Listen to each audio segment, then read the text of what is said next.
بہلول کا اصل نام وہب تھا اور تاریخ نے اسے ہارون رشید کا قریبی رشتہ دار لکھا ہے، اور بہلول امام جعفر صادق علیہ السلام کے شاگرد تھے۔ اس نے امام موسیٰ کاظم علیہ السلام کا زمانہ بھی دیکھا، اور روایات میں ہے کہ اس نے امام موسیٰ کاظم علیہ السلام کی ہدایات پر دیوانگی کا لبادہ اوڑھ لیا تھا۔ اس طرح اس نے اپنی جان بھی بچا لی اور اس دور کے شاہی دربار کے لیے ایک ایسا نکات بن گیا جو ہنسی ہی ہنسی میں انہیں آئینہ دکھاتا رہا۔ ہارون رشید کی بیوی ملکہ زبیدہ اپنے شاندار محل کی کھڑکی میں سے باہر کا نظارہ کر رہی تھی کہ اس نے بہلول دانا کو نہر کے کنارے بیٹھے ہوئے دیکھا کہ بہلول بچوں کی طرح ریت سے کھیل رہا تھا۔ کبھی وہ مٹی کی چھوٹی چھوٹی ڈھیریاں بناتا ہے، کبھی مٹی کے گھر بناتا ہے اور ان گھروں میں کھڑکیاں اور دروازے بناتا ہے۔ زبیدہ اس کا یہ کھیل کچھ دیر تک دیکھتی رہی، پھر اپنی کنیزوں کے ساتھ بہلول کے پاس آئی اور کہا، بہلول یہ کیا کر رہے ہو؟ بہلول نے کہا، میں جنت کے محل بنا رہا ہوں۔ ملکہ زبیدہ نے کہا کہ تم یہ جنت کے محل بیچتے بھی ہو؟ بہلول نے کہا، ہاں میں یہ محل بیچتا ہوں۔ اب ملکہ زبیدہ نے مذاقاً پوچھا، کتنے دینار میں بیچو گے؟ بہلول نے کہا، صرف 100 دینار میں۔ اب ملکہ زبیدہ نے سوچا کہ مذاق ہی مذاق میں بہلول کی مدد بھی ہو جائے گی۔ زبیدہ نے اپنی کنیزوں کو حکم دیا کہ بہلول کو 100 دینار ادا کیے جائیں، اور بہلول سے کہا کہ بہلول میں بھی ایک جنت کا گھر خریدنا چاہتی ہوں۔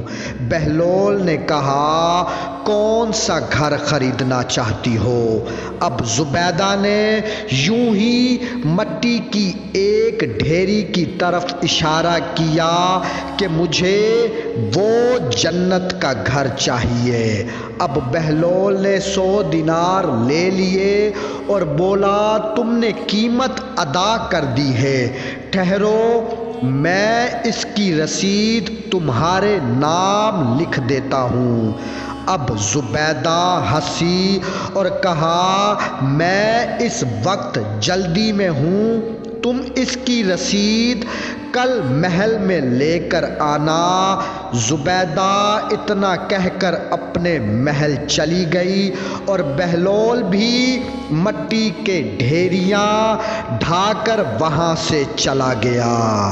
اب بہلول نے وہ 100 دینار ضرورت مندوں اور غریبوں میں تقسیم کر دیے۔ اب ملکہ زبیدہ سب کچھ بھول کر اپنے معمولات کی زندگی میں مصروف ہو گئی۔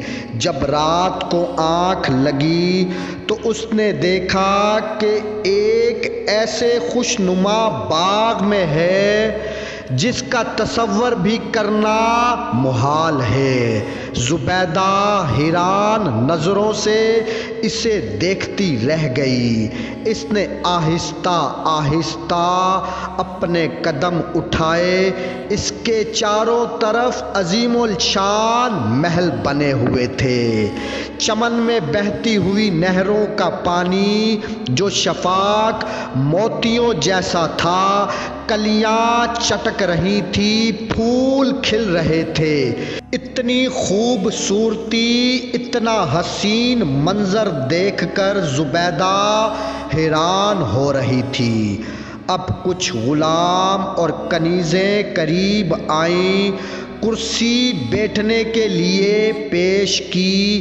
ایک کنیز آگے بڑھی، اس نے ایک دستاویز جو چاندی کی پلیٹ میں رکھ کر زبیدہ کو دی۔ اب زبیدہ نے اس دستاویز پر نظر ڈالی، اس میں سونے کے حرفوں سے لکھا تھا، یہ رسید ہے اس جنت کی جو بہلول نے زبیدہ کے ہاتھ فروخت کی ہے۔ اس کے بعد اس کی آنکھ کھل گئی اور وہ بہت دیر تک خواب کے سحر میں کھوئی رہی۔ اس نے سوچا، غور کیا اور اسے یقین ہو گیا کہ اس نے جو کچھ دیکھا ہے وہ خواب کی صورت میں ایک بشارت ہے۔ بہلول کا وعدہ سچا تھا۔